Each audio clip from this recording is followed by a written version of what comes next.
Hello, my name is Rich Conaway, and I'm convinced that no matter what business you're in, no matter what your position is within that business, even if your business is being a stay-at-home mom or dad or perhaps a single mom or dad, I'm absolutely convinced that what matters most, now I mean what really matters most, is our results. You see, the name of the game is results. Now, we get results in every aspect of our life, but primarily most of us think about our results in our financial life. But we get results in our spiritual life. We get results in our relationships. We get results in the health and wellness of our body. We also get results in our personal and professional development. Now, definitely we do get results in our finances. But here's a question that every one of you should be able to answer. And that is, what is the primary cause of my results? Now, if I go out and ask a technician in the field, that technician may tell me, well, it's my product knowledge or my training. A manager may say it's teamwork or vision and purpose. An owner may say it's my investment in research and development. Again, I think we answer this way because we tend to think about our results in the accomplishments in the things that we do rather than who we are. Now, I'm talking about results in every aspect of your life, your spiritual life, your relationships, the health and wellness, and certainly your finances. Now, in my years of studying, in human development and corporate growth, I've come to the conclusion that the answer to this is actually your attitude. Now, for many of you, you might think that that's a very simple and perhaps even a very disappointing answer. And that's because if you're like anything like me, you've been taught all your life that, if you improve your attitude, you're going to get better results. A child on a ball field, the coach says, hey, Tommy, you improve your attitude and you can play better ball. In the corporate world, someone might say, Susie, you keep that good attitude going and you'll go far in this company. You can climb that corporate ladder. I've heard more than one spouse say to the other, with an attitude like that, don't even think about it when we get home. So you see, attitude really does control the quality of everything in our lives. But what is attitude?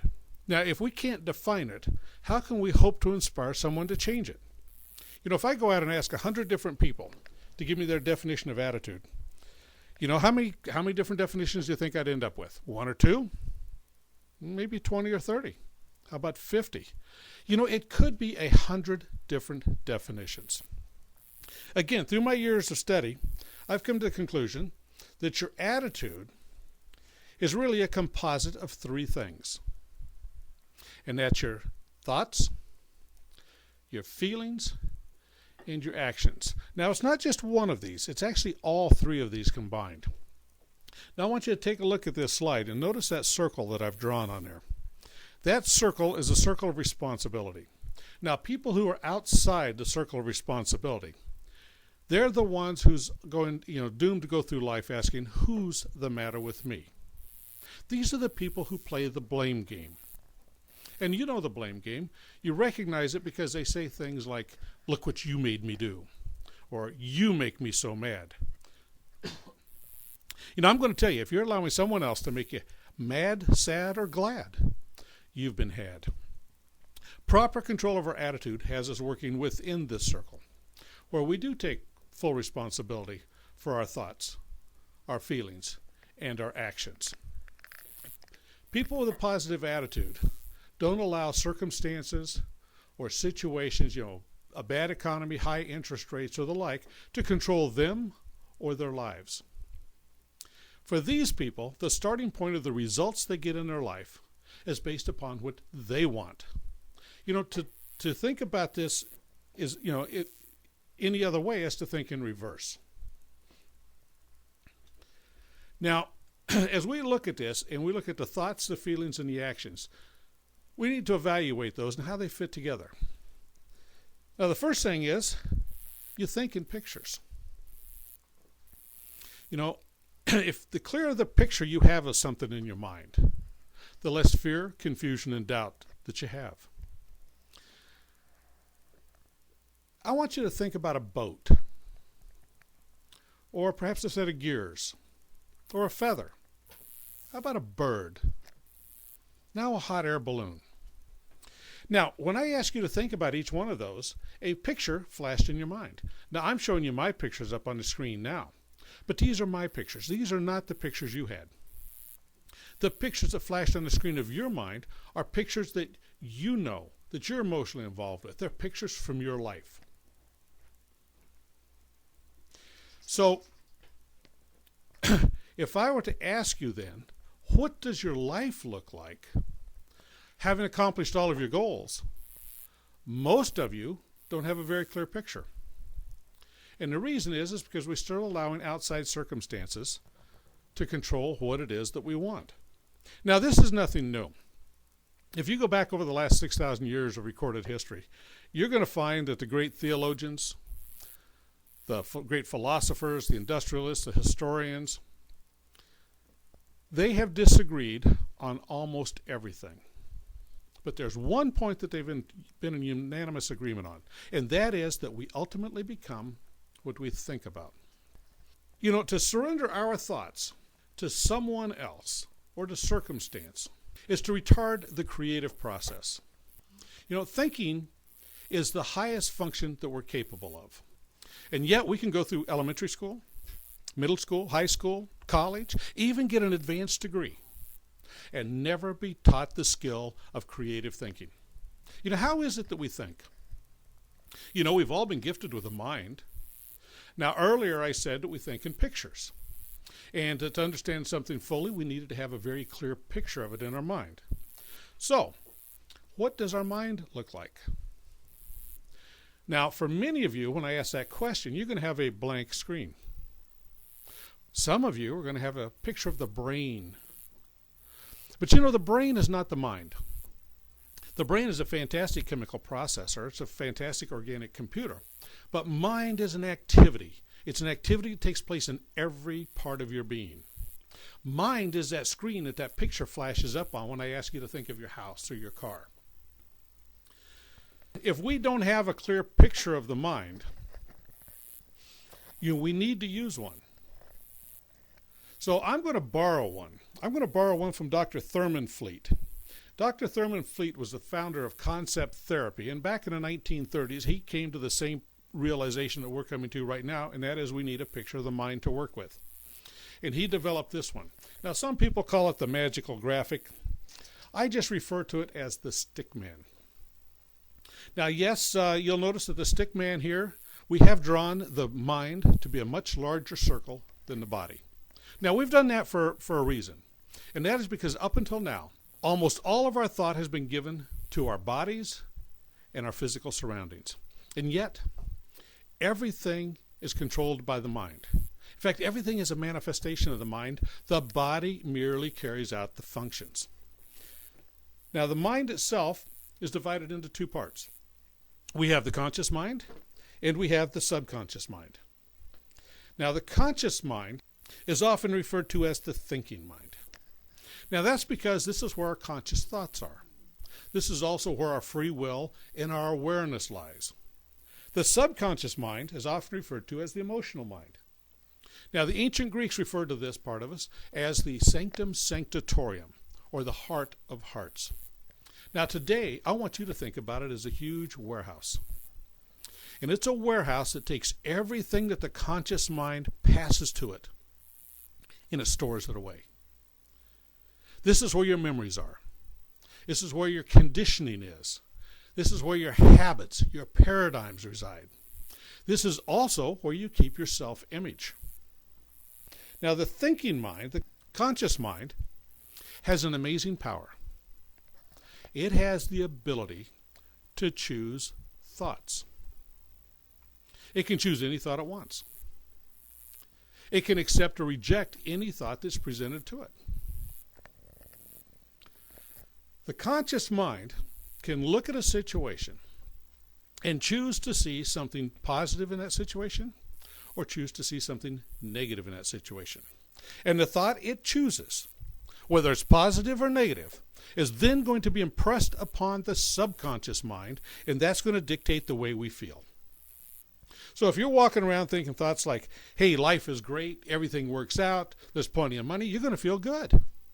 And you're going to attract more of those thoughts and feelings into your life.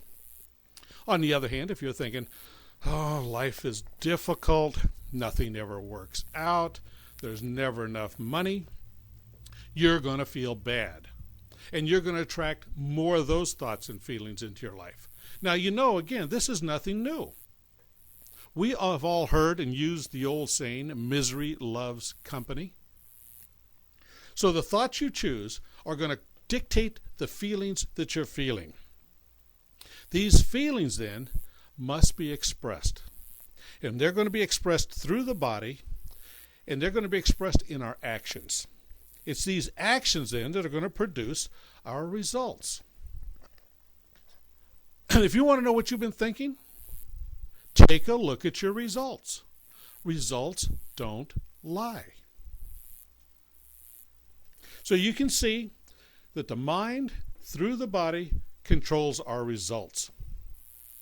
So if we want to start changing the results, thinking. If we want to change the results on the outside, we have to change the thinking on the inside. Now, oddly enough, most of us already know what to do to get better results. But previous thinking has set up roadblocks in our mind. Barriers have been put in there that prevent us from taking the actions necessary to get the results that we want. Bob Proctor likes to say, the biggest gap in life is that between what we know and what we do. Now, there's something else I want to tell you about the results here. Results are not a result, or a reflection, I should say, of your potential. Your potential is unlimited. The only limits you have are those that you're placing upon yourself. The only limits you have are those in your own mind. So let's go ahead and recap for just a second. We've got our mind, we've got our body, we've got the conscious mind, and we have the subconscious mind. So what is it that influences our thoughts? Well, you see, we have 5 physical senses. We can see, we can hear, we can smell, we can taste, and we can touch. And we've been programmed throughout our lives to learn from these 5 senses. These 5 senses are hardwired right into your conscious mind, just like a little antenna. And the input that we bring in comes from our environment through these 5 senses. This is a primary source of input to us. These things are on all the time. You think about it, you wake up in the morning, you don't have to ask your eyes to start working or do anything complex to make them work, they just work. If you're sound asleep, a loud noise still wakes you up because you can still hear. You can be walking down the street, totally absorbed in your own thoughts, oblivious to everyone and everything around you, and all of a sudden your nose comes barging in and says, hey, up around the corner there's a coffee shop with fresh brewed coffee, and I do believe that's fresh cinnamon rolls. Let's go get one. Now, as I said, these senses are on all the time, which means we are being bombarded with information. There's conversations, billboards, radios, TVs, all, colors, sights, textures, sounds, tastes, all these things going on all the time, all around us. And we've been conditioned to live our lives based on these sensory inputs. We're walking down the street, we see a random act of kindness, and we feel good. And then somebody whispers something in our ear that we don't like, and all of a sudden we feel very bad. And then someone tells us a compliment later, we're on top of the world again. Our life is like a huge roller coaster ride of emotions with just constant ups and downs. So if we're going to change the results that we're getting in our life, we have to be very careful about the input and the sources of the input that we're allowing in. For example, if you want to be a top salesperson, shouldn't you be learning from other top salespeople? If you want to be independently wealthy, shouldn't you seek out rich people and learn from them? We shouldn't be asking our family, our friends, our coworkers for advice when they're not getting the results in life that we're looking for.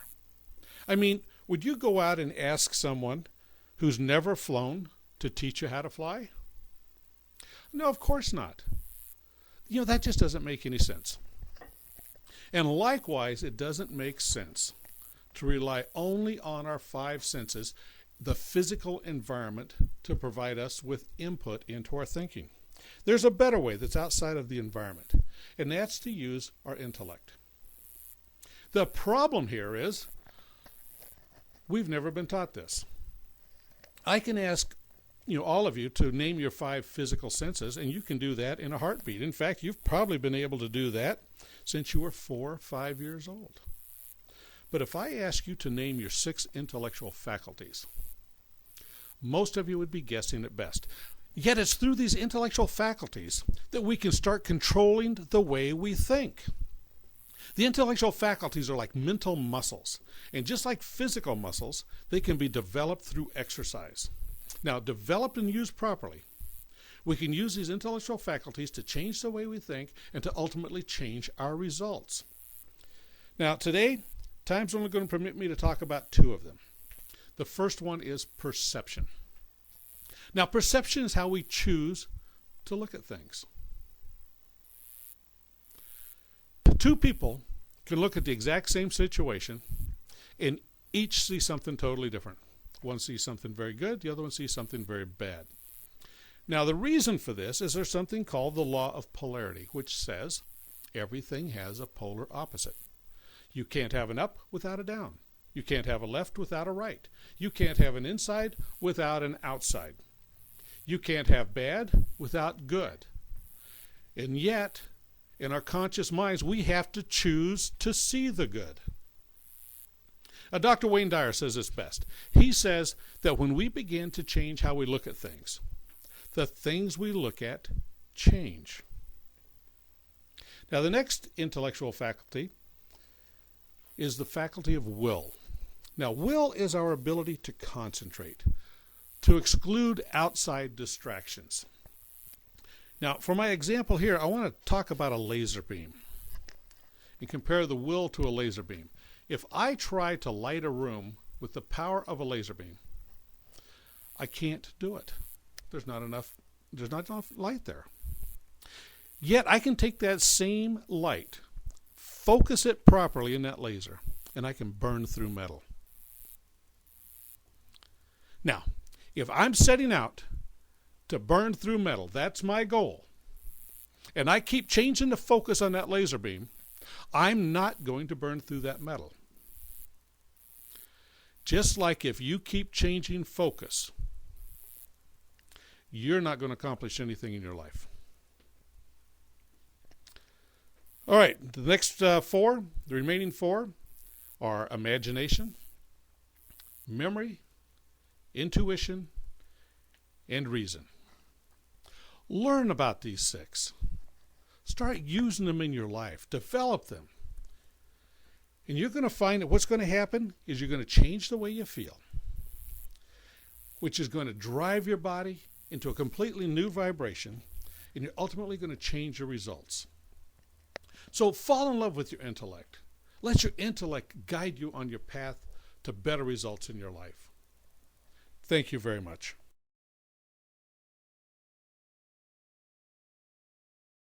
This is Rich Conaway again. That concludes our presentation today. You're looking at a slide that has my primary website and another website, Mind and Body Matters, Inc. The Mind and Body Matters, Inc. website has a great deal of many of our classes detailed out.